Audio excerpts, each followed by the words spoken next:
Hello and welcome to Brobot Dialogues, our series of panel discussions with the best minds in the auto industry. Now, today our topic is a pretty broad one. It's the future of the automotive industry in India, where the industry is heading, has the pandemic impacted future plans and growth, and the new evolving trends and technologies. And to discuss this, we have a very eminent panel. We have Mr. Tae-Jin, the Executive Director and Chief Sales and Business Officer at Kia Motors India. We've got Rakesh Srivastava, the Managing Director of Nissan India, Naveen Soni, Senior Vice President at Toyota Kirloskar Motors, and Rakesh Jain, the CEO of Reliance General Insurance.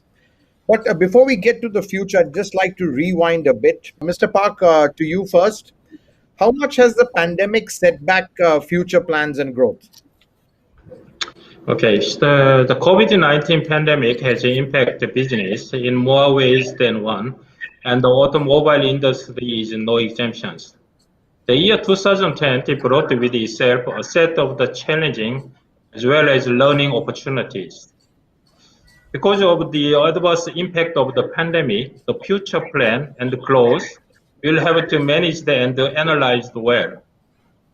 Having said that, we successfully managed to launch Kia Sonet amid the pandemic, all thanks to our vendors, suppliers, dealer partners, and of course, Kia employees. We took very proactive measures to avoid further disruptions for supplies, production, and deliveries. Kia employees were stationed at the site of the critical suppliers to take on-spot decisions and for timely actions on production recovery. Despite these challenges, we were able to launch the Sonet at the same timeline, and it becomes successful in creating waves in the compact SUV segment. In less than 6 months since it launches, we have sold more than 50,000 Sonet in the country. 2021 is an extremely critical year in Kia's India journey as we envisage a more conducive business environment fueled by recovery from COVID-19 pandemics. The Indian automobile industry is already on its path of recovery. However, the entire industry is facing uncertainty due to the part unavailability. We are doing our best to ensure that such challenges do not have a major impact on our deliveries to customers. But issues like these may delay the production launches for all manufacturers. As a global supply chain is disrupted, we are now focusing on create a strong domestic pipeline in India and lay strong impetus on developing components within the country. I'm sure that with the support of our local vendor partners, we will be able to achieve this, and as a result, we could see the strong revival of a supply chain here, which will benefit the entire auto industry in the long run. Thank you. Thank you, Mr. Park. And I just tried to turn to the other OEMs here. Mr. Srivastava, obviously, like he has done, launched a car in the middle of the lockdown. You've had the Magnite.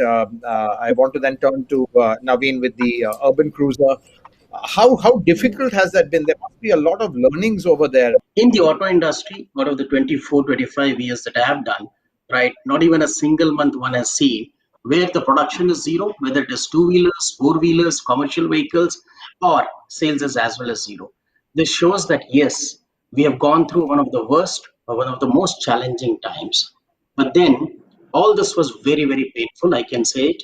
Yes, it was challenging. In such a situation, when you cannot connect with the customers, you cannot actually look forward towards engaging with them. Launching a new brand was one of the biggest challenges that one has experienced. We launched the all-new Nissan Magnite in the month of December. And let me tell you, this was the first time, maybe in my career, where I have not traveled a single day for a launch.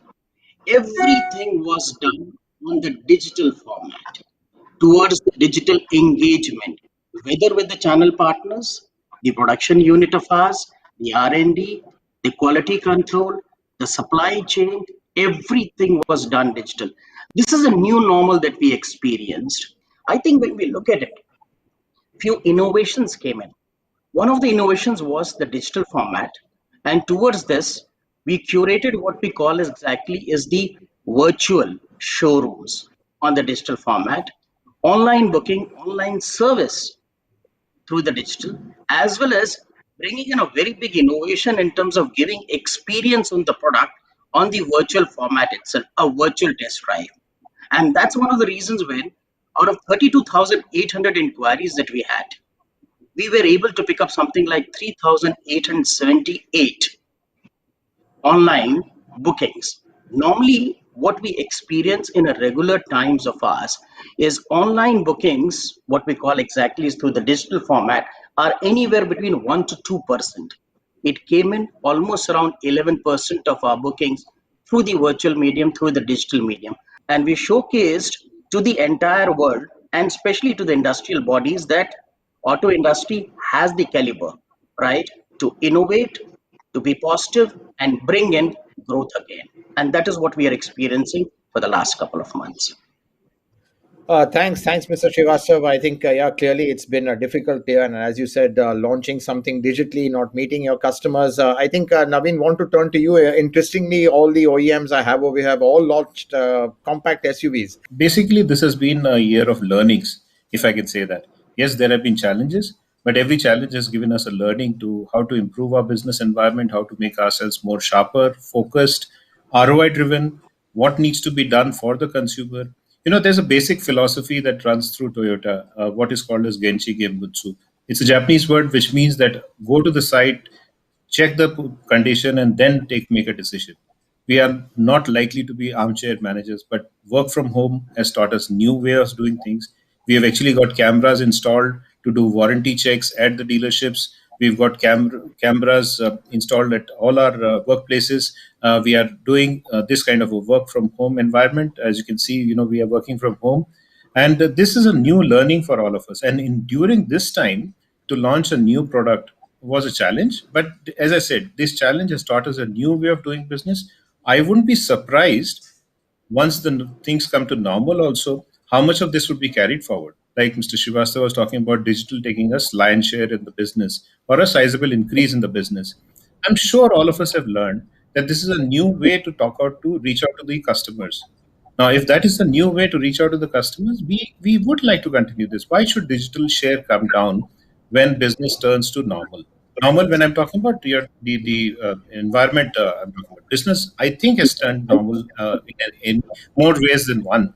But it's about how to make sure that these learnings don't go away. And a sharp OEM, I'm sure all of us represent that category, would like to learn from these issues and how we can make a more swifter, agile business workplace where all of us can contribute to the economy, maybe sitting at home. Right. Thanks for that, Naveen and Mr. Jain. Actually, with you, I'd just like to, we've heard what the kind of, let's say, challenges, opportunities, how the OEMs have actually risen to the channel. But coming to you, looking at it from a bit from the outside, you've got an overview of the market because I mean, insurance is such a important, let's say, sector or factor with the auto industry. I want to jump straight to the future with you, and just to get your sense, how do you see the industry shaping up now in the next 5 to 10 years? 5 to 10 years is pretty long time. As of Yeah, now, we have been stuck with COVID. But the good part about the insurance industry is it really caters to the consumer in the time he is in need or when there is a crisis in his life, which is generally a claims. While all said and done, we are happy selling our insurance along with the new car which goes by. But eventually, people measure us the way we handle claims. What I clearly see that most of us in Indian context have been, digitizing ourselves over the years, and that has helped us significantly when COVID has stuck. Most of us had really put in, a complete seamless way of handling a claim. In the last couple of years, we have gone and added, even claims, accident photographs online. We have added bots to really do, paper processing. And very recently, companies like us also, we went and introduced speech bots so that we can be interactive with the consumer. Even though, we cannot meet a customer, we can really create privileges for the customer to really address a crisis or a contingency in the true sense. As insurers, I feel that as we move on, we'll be, adapting to maybe the electric vehicles. We will be adapting to shared mobility. I think we'll be adapting to a hassle-free, seamless, real-time environment, and something which, in any case, the consumer is now using across the board, not just in automobile, be it for groceries, be it for finance, investment, and everything. In some sense, the product architecture is becoming a service architecture in the truest sense, and that is where the adaptation has to be sharper, has to be quicker. I also feel that consumers are liking the transparency which the digital environment is giving. There will be a huge amount of comparisons which keeps all of us on our toes. And at the end of the day, most of the consumers repeat themselves. So, structurally speaking, we all want to improve our service levels and standards, going forward. The big shift, other big shift which I see is we are moving from a product mindset now to a warranty mindset, because we are getting into electric cars. I don't know whether I should be more concerned about the engines of the cars now or the softwares which people would put. I would be enlightened with my co-panelists if they can tell me where to focus on. So we might have more IT software engineers as against mechanical engineers going on. But let me assure you that we are working whole hog in terms of looking this as a way forward. On the EV side, Naveen, obviously it's been talked about a lot, but do you think that with the pandemic, given the way fuel prices are going, the acceleration of EVs will happen, or do you still feel that there are a lot of logistical challenges? And I know for you, hybrids is actually a very logical bridge towards this transition. Yeah, you said it. Actually, what we like to believe is more on electrified technologies. So that includes electric technologies also. So not to take anything away from the future. Future is going to be electric cars. Nobody has any doubt on their minds. But the type of usage of the vehicle that each individual, you and I, may have, there will be a kind of technology placed in front of him, and he will have choices that he would like to believe. Prime Minister yesterday talked about hydrogen-based technologies, so that is also a reality. Electrics also a reality. When we are talking about plug-in hybrids, also a reality, and smart strong hybrids also a reality. Now, all of these are basically having similar components to produce such vehicles. So I think that the truth behind is if we can make in India the core components, which will make not only the vehicle more competitive, price competitive, but also make the self-reliance bit that the government is trying to push so hard through Make in India campaign. So I think technology, we are looking at a technology agnostic future. We are looking at people looking at the kind of usage that they would have. Based on that, they would try and select from the marketplace which technology suits them best. So it's not for you and I to sit here and decide based on certain criterias, and there are overriding concerns like cafe, like fuel prices, and others, which would obviously be accelerating this transition to a particular direction. Obviously, fuel efficiency is becoming paramount, and it's going to be changing by the day, by the year. Cafe 2 is around the corner. So if that happens, then obviously all manufacturers would take positions in terms of what technology, what kind of products, what kind of customers. And I think what we see as Toyota is, as I said, a technology agnostic future, but definitely an electrified future, and moving into slowly into BEVs. BEVs definitely require certain infrastructure requirements are there, which cannot be taken away. I have to have range anxiety taken away from the consumer's mind. I have to make sure that the charging time and speed is also behind it. You and I are used to a particular way when we talk about mobility. Are we willing to compromise and adapt to accept a particular technology, or are we slowly going to move into that direction? From an OEM's point of view, from the huge infrastructure that has been created in terms of the after sales supply and vendors is concerned, they are world class vendors in India, and they are producing the best of the best technologies. and supplying it globally also. So from that point of view also, this transition would be slow towards first going towards hybrids and then transiting into plug-in hybrids or electrics or hydrogen, as we have been discussing. The pandemic has set us back by almost 10 years in terms of the volumes and the size that we've had. This has gone back 10 years. When this kind of a challenge comes in, definitely it will put a lot of stress on the resources, especially on the new product introductions, bringing in new technology. Also, there could be also challenges in terms of the cafe 2 norms which are supposed to come in, the investment that are supposed to go in. These are certain challenges which the industry will have to fathom with.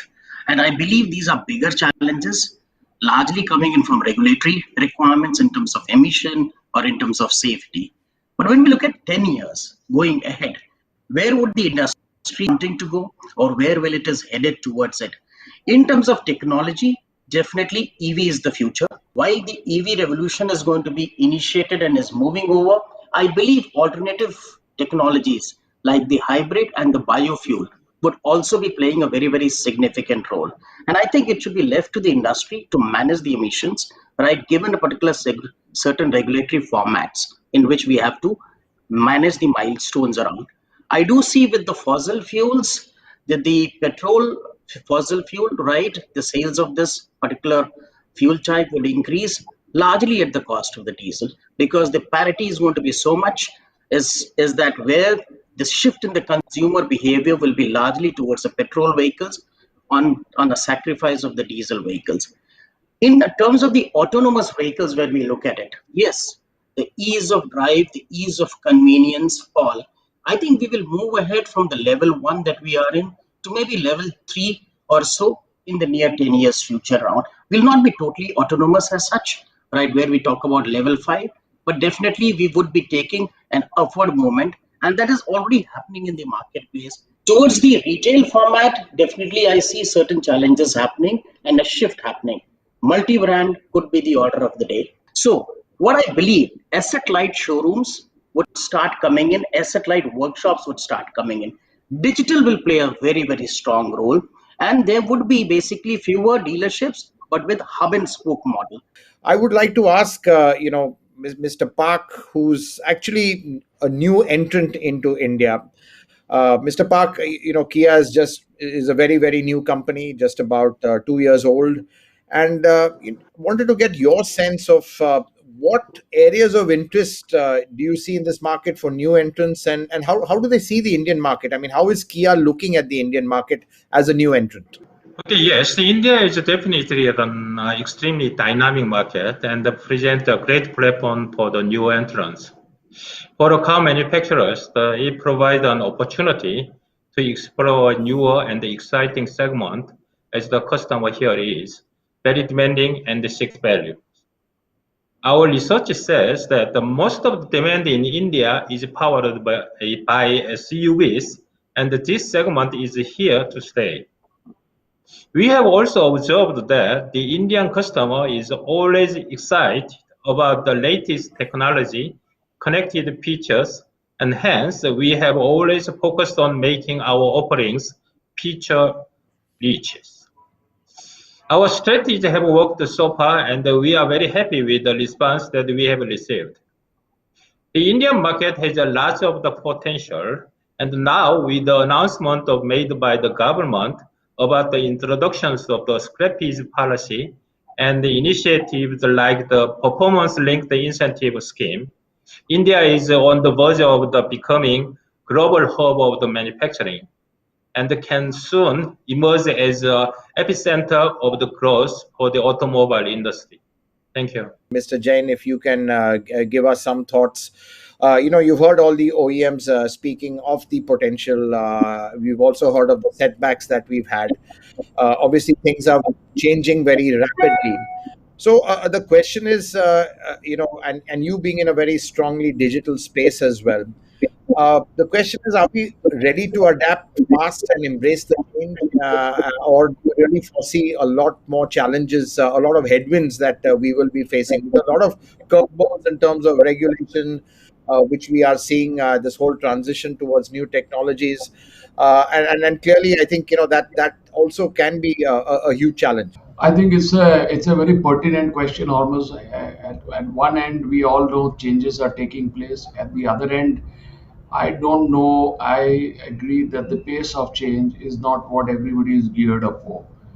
Regulations is one part of it, but I must also say there are large handicaps with which we are starting. For example, 50% of the vehicles in this country are not even insured. It's easy on one side to say people will buy cars and insurances, but if the vehicles are not insured, then obviously they are outside the fold of most of the organized setups and networks or OEMs or service environments. I think transitioning those people on the same lines is also a bit of an assumption. The second thing is, many of the things in our country we do not share as openly. For example, as insurers, we would like to really, build a seamless integration with most of the OEMs. When a claim comes or something comes, we should have the parts, the time to repair the parts, everything in a digital integrated fashion. Today we are still in a bit like hands on hands off situation. Information does come in electronic form, but it's not a seamless system. So it's not like the things are on the go. It is still to be digitized to the fullest extent.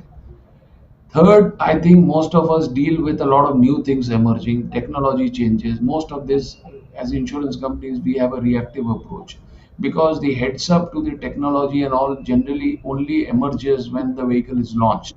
It is not something which is generally planned with the service providers or people like us ahead of the curve.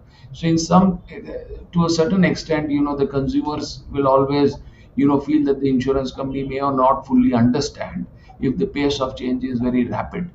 So I think these are fundamental things, nothing to be,